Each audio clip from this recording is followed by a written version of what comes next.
তো আমরা মোটামুটি টেকনিক্যাল টেক্সটাইলের সিকোয়েন্স আছে আমাদের, মোটামুটি স্লাইডে যা আছে মোটামুটি সাজানো গোছানো, এগুলো করলে মোটামুটি হয়ে যাবে। যেহেতু ওই স্লাইড যেটা দিয়েছিল ওটাতে একটু স্লাইড একটু অগোছালো ছিল, কিন্তু এই স্লাইডে মোটামুটি সাজানো আছে, এই সাজানো সিকোয়েন্সে পড়াশোনা করলেই হয়ে যাবে। সবার আগে আমরা যে কন্টেন্টগুলো দেখে নিই আমরা কি কি পড়বো আর কি এই স্লাইডে। হ্যাঁ, যেটা বলবো সেটা হচ্ছে টেকনিক্যাল টেক্সটাইল আসলে কি, এত বারবার বলা হচ্ছে টেকনিক্যাল টেক্সটাইল কি। আমরা তার আগে দুইটা জিনিস সম্পর্কে আলোচনা করবো, সেটা হচ্ছে তোমাদের ট্রেডিশনাল টেক্সটাইল নিয়ে কোনো ধারণা আছে কিনা। ট্রেডিশনাল টেক্সটাইল, ট্রেডিশনাল টেক্সটাইল আর হচ্ছে টেকনিক্যাল টেক্সটাইল, এই দুটো নিয়ে কোনো ধারণা আছে? টেকনিক্যাল টেক্সটাইল কারো ধারণা আছে? টেকনিক্যাল টেক্সটাইল কি স্যার? মডার্ন টেক্সটাইল একটা পাইলাম, স্মার্ট টেক্সটাইল, স্মার্ট টেক্সটাইল একটা, আর স্যার এগুলো তো এখন টেকনোলজি বেস হয়ে গেছে, আগে এগুলো তো আপনার হ্যান্ড ছিল, আসলে এটাই এটা করার আগে টেকনিক্যাল টেক্সটাইল করার আগে এই জিনিসটা জানা দরকার যে আগে ট্রেডিশনাল যে টেক্সটাইলগুলো ছিল ওটা মোটামুটি কি ছিল। আমরা যে মডার্ন যে টেকনোলজিগুলো ইউজ করছি এখন, আগে কিন্তু করতাম না। আগে যেটা ওটা ছিল সেটাকে বলা হয় ট্রেডিশনাল, মানে আগে যেটা ছিল। বর্তমানে আমরা অনেক ধরনের হচ্ছে কি প্রসেস অবলম্বন করতেছি, তাই না? মডার্ন টেকনোলজি অবলম্বন করতেছি, সেই জিনিসগুলো বলা হয় টেকনিক্যাল টেক্সটাইল। কখনো যদি প্রশ্ন আসে পরীক্ষায়, what is the difference between traditional textile and technical textile, পারা যাবে। অর্থাৎ আগে আমরা কি মডার্ন টেকনোলজিগুলো আগে ব্যবহার করতাম না, সেই জিনিসটাকে বলা হচ্ছিল ট্রেডিশনাল টেক্সটাইল। এখন আমরা যে মডার্ন টেকনোলজিগুলো ব্যবহার করি সেগুলো বলা হয় টেকনিক্যাল টেক্সটাইল। এটা লিখে দিতে হয়ে যাবে, এটা পরীক্ষার জন্য থাকবে, সবাই প্রশ্নটা লিখে রাখতে পারবে। দেখতে পারো what is the difference between traditional textile and technical textile, এই জিনিসটা করে নেব। তারপরে দেখো কি কি লাগবে ফাংশন অফ টেকনিক্যাল টেক্সটাইল। আসলে টেকনিক্যাল টেক্সটাইল আমরা পড়াশোনা করছি, এটার উদ্দেশ্যটা কি? অবশ্যই কোনটা কোনো কিছুর উদ্দেশ্য থাকে না। টেকনিক্যাল টেক্সটাইলের উদ্দেশ্য কি? এইটা পড়ার উদ্দেশ্যটা কি? টেকনিক্যাল টেক্সটাইল অবশ্যই এই সম্পর্কে নলেজ গেদার করা, কিভাবে কাজ হচ্ছে, একটা আর মেশিন সম্পর্কে নলেজ, আর কম সময় কিভাবে আমরা করব। কোডের রাইট আর আমি একটাই কি বলবো, বাকি ধরে বল এগুলো। মানে টেকনিক্যাল টেক্সটাইলের কাজ কি তাই? এফিশিয়েন্সি। আর টেকনিক্যাল টেক্সটাইল কেন বলতেছি, এর ফাংশন কি? অনেক লোক একটা বলবো, চারটা বলে এক্সাম্পল। আর লেস টাইম করবা, পাঁচটা হয়ে গেল। আর নতুন নতুন প্রোডাক্ট তৈরি করা, আরেকটা ছয়। আর তাহলে বলো আপনি আসতেছে তো আসতেছে তো বলো। আসলে এগুলাই করতে হবে, যেটা বলো না কেন।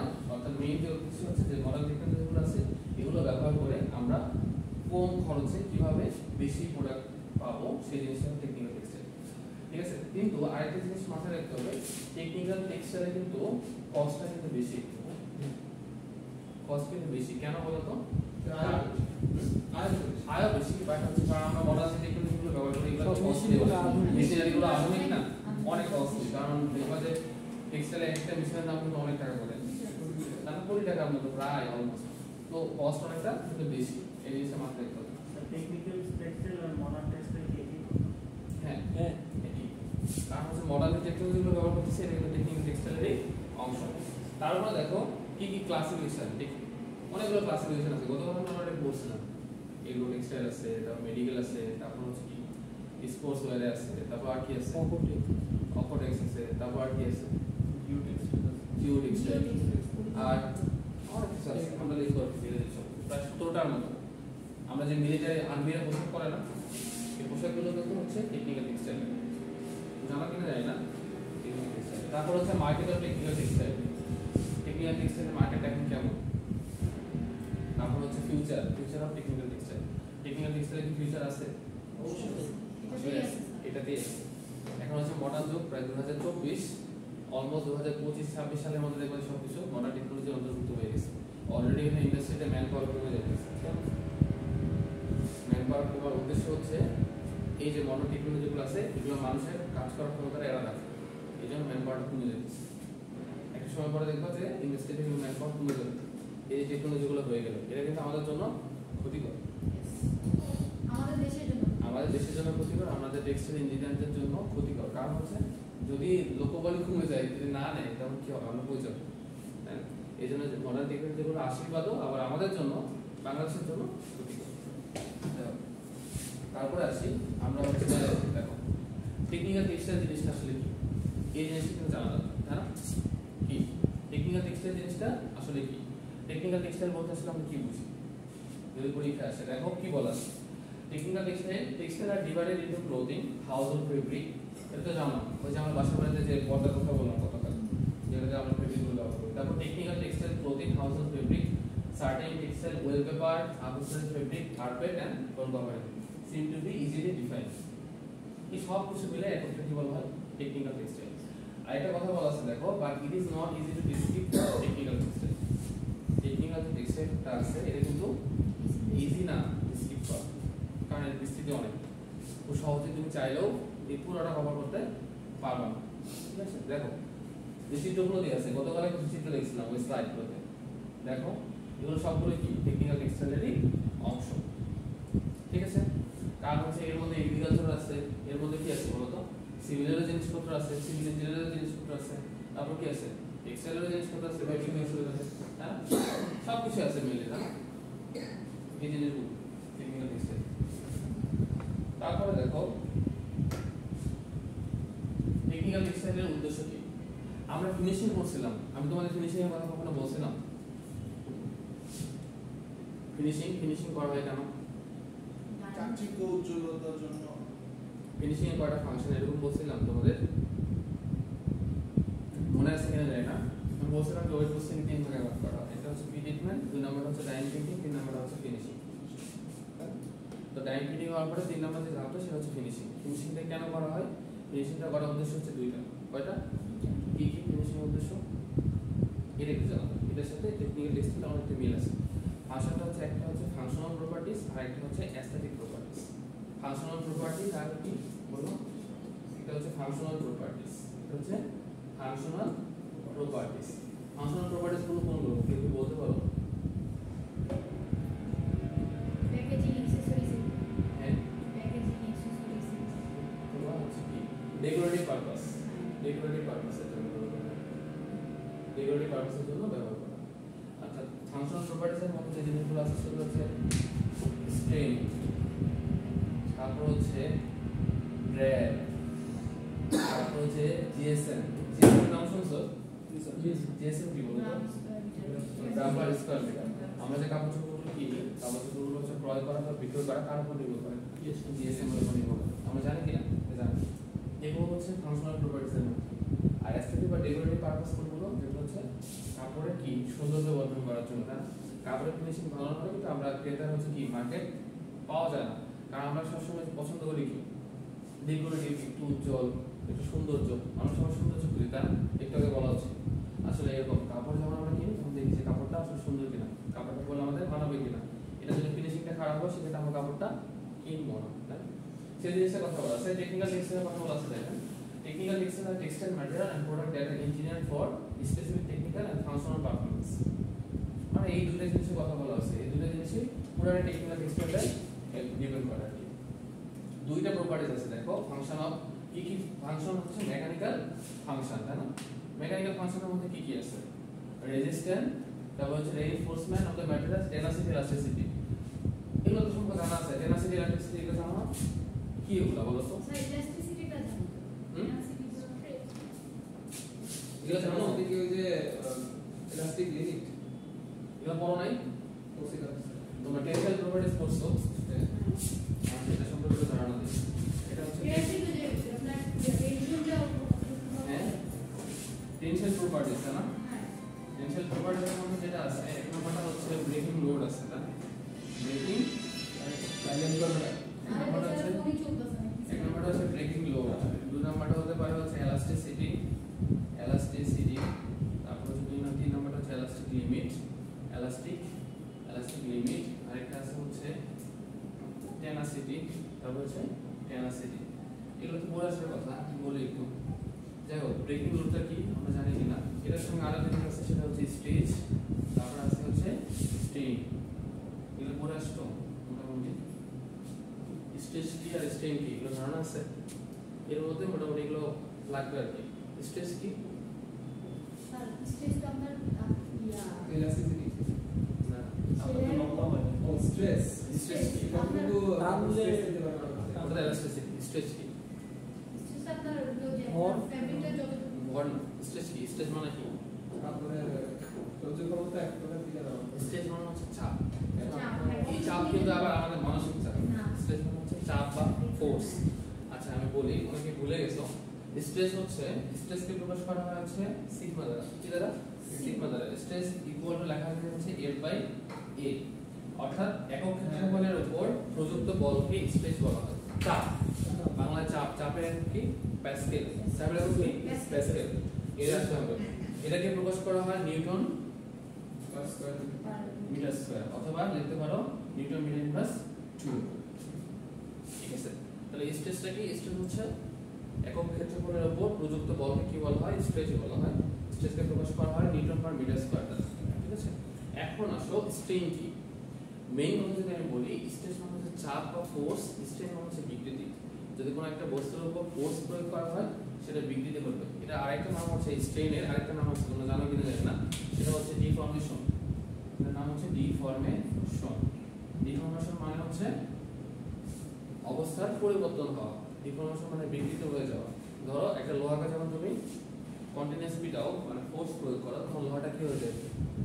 বৃদ্ধি পায় না, এক্সটেনশন হয় না? তাহলে লোহার কি পরিবর্তন হয়েছে। অথবা ধরো তুমি একটা অবস্থানে ছিলা, ধরো এ একটা অবস্থান, এ একটা অবস্থান, বি একটা অবস্থান। যখন তুমি একটা এর ফোর্স প্রয়োগ করতেছো, ধরো এই অবস্থানে তুমি কি কাকলি মরে আছো, এখান থেকে তুমি কি হেঁটে আসছো না, তোমার একটা বল প্রয়োগ করতে হয়েছে। তারপর কি তোমার একটা জায়গা পরিবর্তন হয়েছে, মানে ইউনিভার্সাল স্কলারশিপ আসছো, বি অবস্থানে আসছো, তাহলে তোমার অবস্থার অবশ্যই পরিবর্তন হচ্ছে। এই যে পরিবর্তন হচ্ছে সেটাকে কি বলা হচ্ছে? স্ট্রেন বলা হচ্ছে।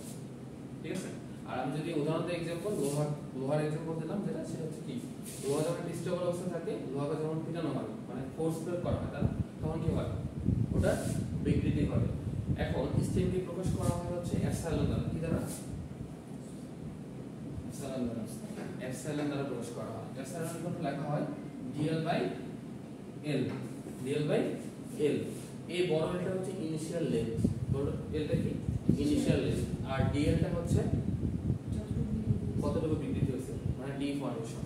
অর্থাৎ তাহলে এটা কি? ইনিশিয়াল লেন্থ, মানে ইনিশিয়াল অবস্থায় কতটুকু লেন্থ ছিল, যখন আমি একটা ফোর্স প্রয়োগ করলাম, স্ট্রেস প্রয়োগ করলাম, তখন কতটুকু ডিফর্মেশন হলো, সেই ডিফর্মেশনটা হচ্ছে dl। তাই এসএন ইকুয়াল টু লেখা যায় dl বাই l। তাহলে আমি যদি কখনো বলি স্ট্রেস এবং স্ট্রেনের মধ্যে কোনো সম্পর্ক আছে? আছে। কি বলতো? চাপ প্রয়োগ করার ফলে তার অবস্থার যে অবস্থার পরিবর্তন, বিকৃতি হয়, সেটা হচ্ছে স্ট্রেন। অর্থাৎ স্ট্রেন করতে গেলে অবশ্যই কি হতে হবে? আমরা স্ট্রেস মানে চাপ প্রয়োগ করতে হবে বা ফোর্স প্রয়োগ করতে হবে, তাহলে স্ট্রেস এবং স্ট্রেনের মধ্যে সম্পর্ক আছে। এখন আসো টেনশন প্রপার্টিজের মধ্যে কিছু উপাদান আছে, যে জিনিসগুলো এখানে যেটা আছে কথা আসলো আমি বলেই ফেলি। ব্রেকিং লোডটা কি? আমরা যে ফোর্সটা প্রয়োগ করতেছি, সেই ফোর্সটা কতটুকু ফোর্স প্রয়োগ করলে কোনো একটা বস্তু কি হবে? ছিঁড়ে যাবে বা ভেঙে যাবে, সেটাকে বলা হয় ব্রেকিং লোড। ঠিক আছে, এখন আসে এলাস্টিসিটি। এলাস্টিসিটি মানে কি? স্থিতিস্থাপকতা। মানে কোনো একটা বস্তুকে যদি তুমি টানো, টেনে ধরে লম্বা করো, যদি ছেড়ে দাও সেটা যদি পূর্ব অবস্থায় ফিরে আসে, তাহলে কি বলা হয়? এলাস্টিসিটি বলা হয়। এখন যদি তোমাকে আমি বলি লোহা এবং রাবারের মধ্যে কোনটা বেশি স্থিতিস্থাপক? রাবার। কারণ কি বলতো? রাবারের স্থিতিস্থাপকতা বেশি, এটা টানলে আগের অবস্থায় ফিরে আসে। হ্যাঁ, রাবার হচ্ছে সবটা কি, রাবার এবং লোহার মধ্যে রাবার হচ্ছে ফ্লেক্সিবল। তো ফ্লেক্সিবল একটা জিনিস যদি তুমি টানো, তাহলে কি খুব সহজে লম্বা করা যায়, আমাদের ছেড়ে দাও পূর্ব অবস্থায় ফিরে আসবে। বাট লোহা কি ফিরে আসে? আসে না। এই জন্য লোহা এবং রাবারের মধ্যে রাবার বেশি স্থিতিস্থাপক। এটা আরেকটা জিনিস মেনে চলে, তোমরা নাম শুনতে কিনা জানি না, সেটা হুকস ল। সেটা কি? হুকস ল। হুকস লটা কি ছিল তুমি জানো? ফিজিক্স টেকনিক্যাল এক্সেল সবকিছু ফিজিক্সের সাথে রিলেটেড। হুকস লটা হচ্ছে স্ট্রেস সমানুপাতিক স্ট্রেইন। স্ট্রেস সমানুপাতিক স্ট্রেইন, অর্থাৎ তুমি যে পরিমাণ স্ট্রেস দেবা সেই পরিমাণ বিকৃতি ঘটবে, সেটাকে বলা হয় হুকস ল। ক্লিয়ার? এখন দেখো এটার সঙ্গে আরেকটা উদাহরণ দিয়ে এটাকে বলা হয়। তাহলে হুকস লকে প্রকাশ করা হয় কি দ্বারা? হুকস লকে প্রকাশ করা হয় এরকম, F - kx। এটা হচ্ছে হুকস ল। এখন আমাকে বলতে পারো স্যার কেন মাইনাস আছে? এই কেটাকে বলা হয় হচ্ছে স্প্রিং কনস্ট্যান্ট। তোমরা বুঝতেছো পড়া? এটা হচ্ছে স্প্রিং কনস্ট্যান্ট না, আর এটা হচ্ছে তো ফোর্সটা না, x হচ্ছে সরণ। এখন দেখো কেন আমি x মাইনাস হলো, সরণ কেন মাইনাস হলো, কারণ হচ্ছে কি স্প্রিং এর কথা বলে, একটা স্প্রিং এ টানো, টেনে লম্বা হলো, তার মানে এটা কোন দিকে গেল, বলের দিকে গেল। যদি আমি ছেড়ে দেই তাহলে বলের বিরুদ্ধে চলে আসলো না, এই যে বলের বিরুদ্ধে চলে আসলো, এই জন্য আমি এই মাইনাসটা এখানে ব্যবহার করেছি। এই জন্য হুকস ল যদি আমি বলি কখনো দেখা যাবে f = মাইনাস kx দেখাবো, কারণ হচ্ছে কি বলের দিকে যাওয়ার পরে বলের বিরুদ্ধে চলে আসছে, আর x টা মানে কি কতটুকু সংকোচন এবং প্রসারণ হয়েছে, তো f = মাইনাস kx, এটা হচ্ছে হুকস ল। ক্লিয়ার? তাহলে এলাস্টিসিটি জানা গেল, তাই না? এখন আসো এলাস্টিক লিমিট। এলাস্টিক লিমিটটা কি দেখো, এলাস্টিক লিমিট বলতে তার আগে বুঝি। দেখো ধরো তোমার ওয়েট হচ্ছে, ধরো আমার ওয়েটই বলি, আমার ওয়েট হচ্ছে 75 কেজি।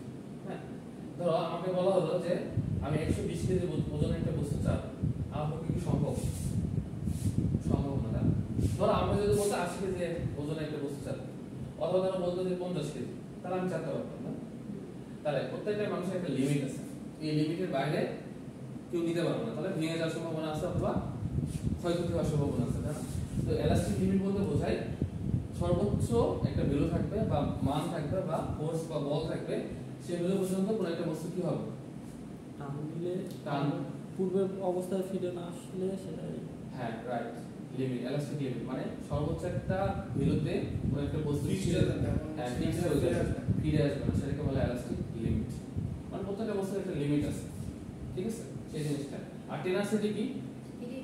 টেনাসিটি হচ্ছে মেইন জিনিসটা। টেনাসিটি হচ্ছে কত বলে কোনো একটা বস্তু ছিঁড়ে যাবে, সেটাকে বলা হয় টেনাসিটি।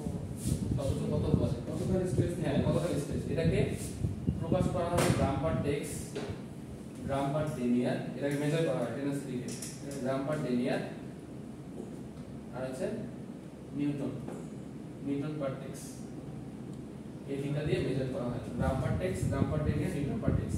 আমরা অলরেডি টেক্স ডেনিয়ার সম্পর্কে জানি, কারণ অলরেডি আমরা কাউন্ট করা শেষ। কাউন্ট কি?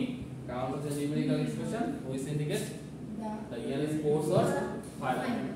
দুই ধরনের কাউন্ট, ডিরেক্ট কাউন্ট আর ইনডিরেক্ট কাউন্ট। ডিরেক্ট কাউন্টের উদাহরণ হচ্ছে কি টেক্স আর ডেনিয়ার, আর হচ্ছে ইনডিরেক্ট কাউন্টের উদাহরণ হচ্ছে ইংলিশ কাউন্ট। আমরা সবসময় এরকম কাউন্ট ইউজ করি, উপরে এস একটা গায়ে দিই, এসটা হচ্ছে ইংলিশ কাউন্ট, ঠিক আছে, এটা হচ্ছে ইংলিশ কাউন্ট। ক্লিয়ার? মোটামুটি ক্লিয়ার এই পর্যন্ত? এখন দেখো কি তুলতে শিখছো, তোলা শেষ? দেখো এখান থেকে যেহেতু পড়াইলাম, তাহলে হচ্ছে মেকানিক্যাল প্রপার্টিস থেকে গেল, তাই না, এলাস্টিসিটি সম্পর্কে জানা গেল। এখান থেকে আরেকটা জিনিস জানা দরকার, এই জিনিসটা তোমরা জানো হয়তো বা স্টেজ অফ স্প্রিং একটা কার্ভ ছিল, তুমি জানো এটা? মনে আছে কারো? মেকানিক্যাল ইঞ্জিনিয়ারিং এর প্রশ্ন। কারণ মনে আছে কিনা আমি জানি না, কারণ মনে আছে আমি আচ্ছা ধরো এটা হচ্ছে স্টেজ, কারণ হচ্ছে স্টেজ দিলে কি হবে, স্ট্রেন হবে, তাই না? এখানে কতগুলো অংশ ছিল, হ্যাঁ, এখান থেকে ছিল ও, এ ছিল, হ্যাঁ, এ থেকে ছিল হচ্ছে কি বি ছিল, হ্যাঁ, বি থেকে এখানে কি সি ছিল, আবার এখান থেকে হচ্ছে ডি, আর এখান থেকে হচ্ছে ই। প্রত্যেকটা একটা আলাদা আলাদা অংশের নাম ছিল। ও থেকে এ পর্যন্ত অংশের উপর ফোর্স প্রয়োগ করা হয়েছে, এই লাইনটাকে বলা হয় প্রপোর্শনাল লাইন। কি বলা হয়েছিল? Proportional line, proportional line. এটা তোমরা অনেক আগে পড়ে আসছো, না ফার্স্ট সেমিস্টারে, আমি অনেকদিন আগে পড়ে আসছি। তারপর এ থেকে বি অবস্থান, তাই না, এ থেকে বি অবস্থানকে বলা হচ্ছে কি বলো তো, এলাস্টিক লিমিট, এলাস্টিক লিমিট বলা হয়। তারপর হচ্ছে বি থেকে সি পর্যন্ত যেটা ছিল সেটাকে বলা হচ্ছে yield point, yield point, yield point. আর দেখো সি থেকে ডি পর্যন্ত যেটা ছিল এটাকে বলা হয় আলটিমেট, আলটিমেট স্টেজ, এটাকে বলা হয় আলটিমেট স্টেজ। আচ্ছা পরে বুঝিয়ে দিচ্ছি। ই থেকে ই পর্যন্ত রাপচার অথবা বলতে পারে ব্রেকিং পয়েন্ট, হ্যাঁ, ব্রেকিং পয়েন্ট। তো মোটামুটি তোমরা জানো এই জিনিসগুলো লাগছে। দেখো আমি ও থেকে এ পর্যন্ত যেটাকে বললাম সেটাকে বললাম প্রপোর্শনাল লাইন। কেন বলেছি যে পরিমাণে আমি স্ট্রেস দেবো সেই পরিমাণে আমি স্ট্রেন পাবো, যে পরিমাণ চাপ প্রয়োগ করবো সেই পরিমাণ বিকৃতি ঘটবে, এটা আমরা অলরেডি আমরা জানি হুকস ল থেকে, তাই না? তো ও থেকে এ পর্যন্ত অংশটাকে বলা হয় প্রপোর্শনাল লাইন। এখন দেখো এ থেকে বি পর্যন্ত কি, একটু আগে আমরা জানলাম এলাস্টিক লিমিট, সর্বোচ্চ একটা ভ্যালু পর্যন্ত এটা লিমিট থাকে এবি। বি থেকে সি পর্যন্ত যে অংশটাকে বলা হয় কি ইয়েল্ড পয়েন্ট। এখন ইয়েল্ড পয়েন্ট কাকে বলে তুমি কি বলতে পারো? স্যার ইলাস্টিক দিলাম আবার ফেরত আসছে, বাট কিছু অংশ তো আপনার আগে থেকে বাড়ছে, আচ্ছা কিছুটা বুঝছেন। তার আগে দুটো জিনিস আমার এখানে জানা দরকার। একটা হচ্ছে এলাস্টিক প্রপার্টিজ, আর একটা হচ্ছে এলাস্টিক প্রপার্টিজ, আর একটা হচ্ছে প্লাস্টিক প্রপার্টিজ। হ্যাঁ, প্লাস্টিক প্রপার্টিজ। প্লাস্টিক প্রপার্টিজ দেখো তো, এলাস্টিক আর প্লাস্টিকের মধ্যে তোমরা একটা জিনিস ভালো করে বুঝতে পারতেছো। এলাস্টিক জিনিসটা কি হবে, যদি তুমি টানো আবার যদি ছেড়ে দাও আবার পূর্ব অবস্থায় কিন্তু ফিরে আসবে। বাট দেখো প্লাস্টিক কি হয়, প্লাস্টিককে যদি তুমি চাপ দাও প্লাস্টিক কি হবে, ভেঙে চলে যাবে না, ভেঙে চুরমার হয়ে যাবে। ইল পয়েন্ট যেটা সেটা হচ্ছে এক নির্দিষ্ট ভ্যালু পর্যন্ত যাওয়ার পরে এটা হচ্ছে এলাস্টিক প্রপার্টিজ থেকে প্লাস্টিক প্রপার্টিজে পরিণত হয়, সেটাকে কি বলা হয়, ইল পয়েন্ট বলা হয়। অর্থাৎ যখন তুমি একটা নির্দিষ্ট মান পর্যন্ত ছিল, তাই না, এর মানের উপরে যখন তুমি আরেকটা ফোর্স দিছো তখন কি হবে, ওটা তার ব্যাক করবে না, এটা হচ্ছে কি হয়ে যাবে, ভঙ্গুর হয়ে যাবে। সেই ভঙ্গুর জিনিসটাকে বলা হচ্ছে প্লাস্টিক প্রপার্টিজ, আর হচ্ছে এটা হচ্ছে এলাস্টিক প্রপার্টিজ। দেখো বুঝো কি এই জিনিসটাকে বলা হয় ইল। তারপরে দেখো ডি কে বলা হয় আলটিমেট স্ট্রেস। অর্থাৎ ধরো তুমি হচ্ছে একবারে 20টা মিষ্টি খেতে পারবে, তোমাকে একবারে 30টা মিষ্টি দেওয়া হলো, তাহলে তুমি কি করবা, বমি করে ফেলবা। কারণ কি, তোমার মিষ্টি খাওয়ার থেকে আরো বেশি হয়ে গেছে, ওভারলোড হয়ে গেছে, স্ট্রেস বেশি হয়ে গেছে, তখন কি হবে, আলটিমেট বমি করে তুমি কমাই ফেলবা। সেরকমই দেখো ডি নাম্বার যখন পয়েন্টে আলটিমেট যখন স্ট্রেস দেওয়া হয়েছে তখন কি হয়েছে, ওই আলটিমেটলি বমি করে ফেলছে, অর্থাৎ ব্রেকিং পয়েন্ট ও ভেঙে গেছে। মানে নির্দিষ্ট চাপের উপরে বেশি দেওয়ার কারণে ওটা কি হয়ে গেছে, ভেঙে গেছে। সেই জিনিসটাকে বলা হয় এটা। ঠিক আছে, তো বুঝে গেছে স্ট্রেস স্ট্রিম কার্ভ। দেখো মোটামুটি কই পড়াতে গিয়ে আমি কই চলে গেলাম, ক্লিয়ার? হ্যাঁ ঠিক আছে। রাস্তার মধ্যে দিছে হ্যাঁ, ওয়ার্ক ফ্যাক্টর ওয়ার্ক রাখতে সবাই ধারণা আছে? কিসে ওয়ার্ক ফ্যাক্টর আর ওয়ার্ক অফ রাখতে কি? ওয়ার্ক ফ্যাক্টর একটা ধরেনতে বলেন। আচ্ছা হ্যাঁ, আচ্ছা আমি বলি। ঠিক আছে, প্রথমে যেটা জানতে হবে সেটা হচ্ছে ওয়ার্ক রাপচার। সেটা কি, ওয়ার্ক রাপচার। ঠিক আছে, ওয়ার্ক রাপচার। আর একটা জিনিস জানতে হবে কি, ওয়ার্ক ফ্যাক্টর, তাই না? এই দুটোর মধ্যে আবার একটা সম্পর্ক আছে, বুঝছো? কি সম্পর্ক সেটা আমরা দেখি। প্রত্যেকটা মানুষের কি একটা সম্পর্ক থাকে, তাই না? ওয়ার্ক রাপচারটা কি, ওয়ার্ক রাপচারটা হচ্ছে কোন একটা বস্তু ভাঙার জন্য কি পরিমাণ এনার্জি প্রয়োজন, সে যে পরিমাণ এনার্জি প্রয়োজন সেই এনার্জির সমষ্টি কি বলা হয়, ওয়ার্ক রাপচার। সেই এনার্জিটা কি হইতে পারে, দেখো আমি যখন কি করি, ধরো এটা হচ্ছে এ, এটা হচ্ছে বি, তাই না? এ ফোর্স প্রয়োগ করতেছি, তাহলে কি হবে বলো তো, এ অবস্থান থেকে বি অবস্থানে যাওয়ার জন্য একটা কাজ হলো, তাই না? আমরা কাজের সূত্র জানি কি, W = F(s), তাই না? অর্থাৎ কি হবে বলো তো, যে কোন একটা বস্তুর উপর যখন ফোর্স প্রয়োগ করা হয় তাহলে কি বস্তু স্মরণ করে, এখন আমরা কি তাকে বলি, কাজ বলি, W = Fs, সেটাকে কাজ বলা হয়। এখন দেখো তোমরা পড়ে আসছো প্রত্যেকটা কাজের ক্ষুদ্র ক্ষুদ্র অংশ আছে, তাই না? প্রত্যেকটা কাজ করার জন্য ক্ষুদ্র ক্ষুদ্র অংশ আছে। অর্থাৎ দেখো তুমি যখন এ থেকে বি অবস্থানে যাইতে চাচ্ছ তখন এ থেকে বি তে সরাসরি যাইতে পারতেছো না, অল্প অল্প করে যাইতেছো না, একবার তো যাও না, রাস্তা তো এখানে জাম মারে তো ওই জায়গায় যেতে পারবে না, আস্তে আস্তে ক্ষুদ্র ক্ষুদ্র অংশ। এই ক্ষুদ্র ক্ষুদ্র অংশগুলোর সমষ্টি কতটুকু, সেই সমষ্টির যোগফলকে কি বলা হয়, ওয়ার্ক অফ রাপচার বলা হয়। এই সমষ্টিকে আমি ধরলাম হচ্ছে ডিএল, কি ধরলাম, ডিএল। ঠিক আছে, ক্লিয়ার? এই ডিএলটা হচ্ছে ডিফর্মেশন, একটু আগে আমরা দেখে এসেছিলাম। এখন দেখো ওয়ার্ক অফ রাপচারটা কি, তাহলে ওয়ার্ক ডান তাহলে কি হলো বলো তো, ওয়ার্ক ডান যেটা হলো সেটা হচ্ছে F * DL। F * কি হলো, DL। DL মানে কি, ক্ষুদ্র ক্ষুদ্র অংশের সরণ। আমি সরণকে প্রকাশ করছিলাম S দ্বারা, ওয়ার্ক অফ রাপচারের ক্ষেত্রে সরণটাকে প্রকাশ করলাম DL দ্বারা। এখন ওয়ার্ক অফ রাপচার পাওয়ার জন্য আমাদের কি করতে হবে, মোট সমষ্টি বের করতে হবে। সমষ্টি বের করার জন্য আমাদের কি করতে হয়, আমরা অন্য জানি, তাই না, সামেশন। এটা আমরা ইন্ডিকেশন করে আসছিলাম। এটার অর্থ হচ্ছে যতগুলো ক্ষুদ্র ক্ষুদ্র অংশ আছে, ক্ষুদ্র ক্ষুদ্র অংশগুলো একত্রে যোগ করার যে সমষ্টি সেটাকে কি বলা হয়, সামেশন। তাহলে আমি পেয়ে গেলাম, তাহলে ওয়ার্ক অফ রাপচারকে প্রকাশ করা হয়, ধরো ইনিশিয়াল অবস্থায় কি ছিল, 0 ছিল, তাই না? কাজের লোয়ার লিমিট হচ্ছে 0। এখন আমি এটা কি করলাম, ব্রেক করতেছি না, ডিফর্মেশন মানে কি, একটা জায়গা থেকে আরেকটা জায়গায় চলে যাওয়া, মানে ব্রেক করতেছি। আপার লিমিট কি, ব্রেক। আপার লিমিট কি, ব্রেক। তাহলে কি লিখতে পারবো, তাহলে কাজের পরিমাণ সমষ্টি কতটুকু, F * DL। ঠিক আছে, তাহলে ওয়ার্ক অফ রাপচার মানে ওয়ার্ক অফ রাপচারটা কি, F ইন্ডিকেশন F * DL। এর লোয়ার লিমিট হচ্ছে 0, আপার লিমিট হচ্ছে ব্রেক। অর্থাৎ এক কথা যদি আমি বলি, কোন একটা বস্তুকে ভাঙার জন্য যতটুকু শক্তির প্রয়োজন সব শক্তির সমষ্টিকে ওয়ার্ক অফ রাপচার বলা হয়। বুঝা যাচ্ছে না? আমার মনে হয় থেকে ক্লিয়ার কনসেপ্ট দেওয়া পসিবল। ওয়ার্ক অফ রাপচার শেষ। এখন আসো ওয়ার্ক ফ্যাক্টরটা কি। ওয়ার্ক ফ্যাক্টরটা হচ্ছে এটা শেষ না। এখন দেখো ওয়ার্ক ফ্যাক্টরটা কি।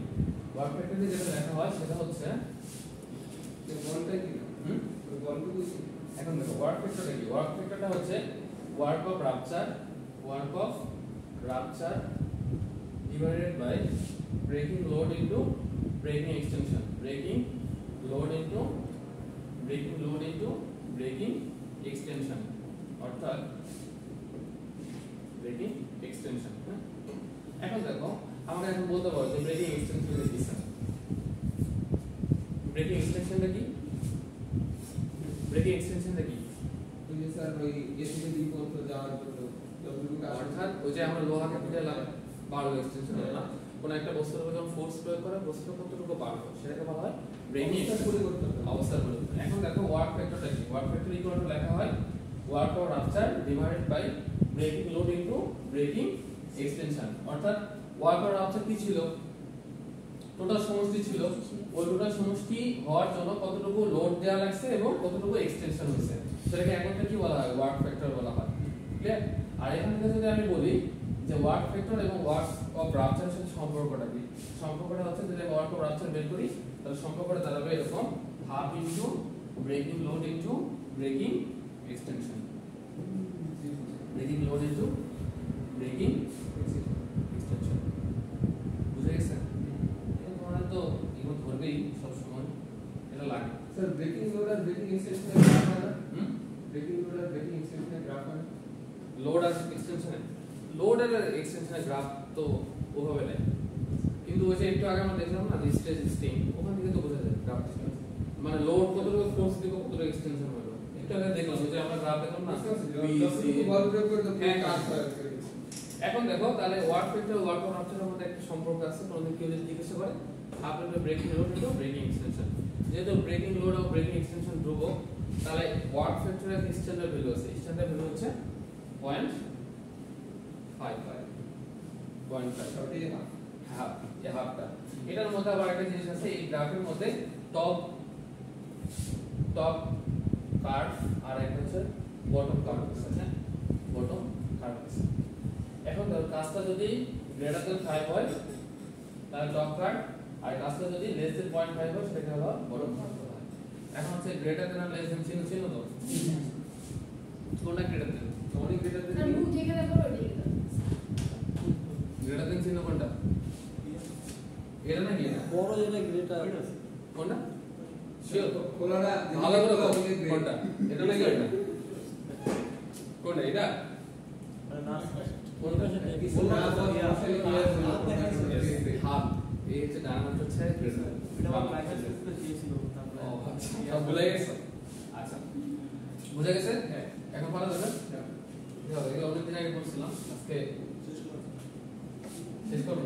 আমি দিতে পারতেছি না স্যার। আচ্ছা স্যার আরেকটু পড়াবো। ফ্যামিলির সাথে গেল ফয়সাল স্যার গেল গ্রেটার দেন এক্স আচ্ছা মেকানিক্যাল প্রপার্টিজের সাথে আরেকটা ফাংশন আছে, সেটা হচ্ছে এক্সটেন্স ফাংশন। এই ফাংশনটা বের করতে তাহলে এক্সটেন্স ফাংশনালিটি ফর লিভিং বিং আর হচ্ছে প্রোডাক্টিভ ফাংশন। আর ফাংশন অন্যগুলো আছে, তার মধ্যে কি মেকানিক্যাল ফাংশন আছে, প্রোডাক্টিভ ফাংশন, তারপর কি ফাংশনালিটি লিভিং বিং আর হচ্ছে কি প্রোডাক্টিভ ফাংশন। এটা হচ্ছে ফাংশন। আর এই কটা করে আমরা শেষ করে দেবো। সেটা হচ্ছে branch and classification technical textile. Already আমরা জানি যে অনেকগুলো ব্রাঞ্চ আছে টেকনিক্যাল টেক্সটাইলে। তার মধ্যে প্রথম ব্রাঞ্চ হচ্ছে প্রোটেক্টিভ টেক্সটাইল বা প্রোটেক্ট। আমরা যে হচ্ছে ফায়ার সার্ভিস ওরা কি করে বলতো, ওরা তো আগুনের সময় কি পানি দিয়ে হচ্ছে আগুন নির্মাণ করে, বাট ওরা সেফটির জন্য কি করে যে কাপড়গুলো পরে এগুলো হচ্ছে প্রোটেক্টিভ কাপড়, তাই না? এই জিনিসগুলোর জন্য কিন্তু টেকনিক্যাল টেক্সটাইল গুরুত্বপূর্ণ ভূমিকা পালন করে। দুই নম্বর হচ্ছে মেডিকেল হাইজিনিক টেক্সটাইল। অর্থাৎ আমি গত ক্লাসগুলোতে বলছিলাম যে মেডিকেলের জন্য আমরা কি গ্লাভস, হ্যান্ড গ্লাভস থেকে শুরু করে মাস্ক, পিপি যত কিছু আছে। পিপি মানে কি? দিতে স্যার বলেছি যে ফুল মিনিং বলো, পিপি কি? পার্সোনাল প্রোটেক্টিভ প্রোডাকশন পানি পিপি গেলে পড়ে গেছে, বাট জানো না পিপি, ঠিক আছে? পার্সোনাল প্রোটেক্টিভ ইকুইপমেন্ট, হ্যাঁ ক্লিয়ার? তিন নাম্বারটা হচ্ছে ইন্ডাস্ট্রিয়াল টেক্সটাইল। ইন্ডাস্ট্রিয়াল টেক্সটাইল কি কি ব্যবহার করা? কনভিউর বেল্ট, তোমরা পড়ে আসছো কনভিউর বেল্ট। তারপর হচ্ছে filter fabric, geo textile. Geo textile কিন্তু মেইনলি হচ্ছে এটা হচ্ছে কি বলতো সিভিল ইঞ্জিনিয়ারিং সাথে সম্পর্কিত। এটা নিয়ে আমরা আলোচনা করব পরবর্তীতে। দেখো ট্রান্সপোর্টেশন টেক্সটাইল। আমরা ট্রান্সপোর্টেশনের জন্য আমরা কি এখন টায়ার ইউজ করি না, এই টায়ার তারপর সিট আমরা কি এখন অনেক সুবিধা হয়েছে, এসি গাড়িগুলোতে কি হয় সিটগুলোতে দেখো না ইভেন হচ্ছে প্রাইভেট প্লাস কার্বন ফাইবার। হ্যাঁ হ্যাঁ এই জিনিসগুলো টেকনিক্যাল টেক্সটাইলেরই অবদান, ঠিক আছে। তা আমরা এই মোটামুটি ব্রাঞ্চ সম্পর্কে এতটুকু সম্পর্কে জানলাম, পরবর্তীতে আমরা আগাবো পরবর্তী ক্লাসগুলোতে, ঠিক আছে। আজকে অনেক পড়া হয়ে গেছে, তো ঠিক আছে, থ্যাংক ইউ। Thank you.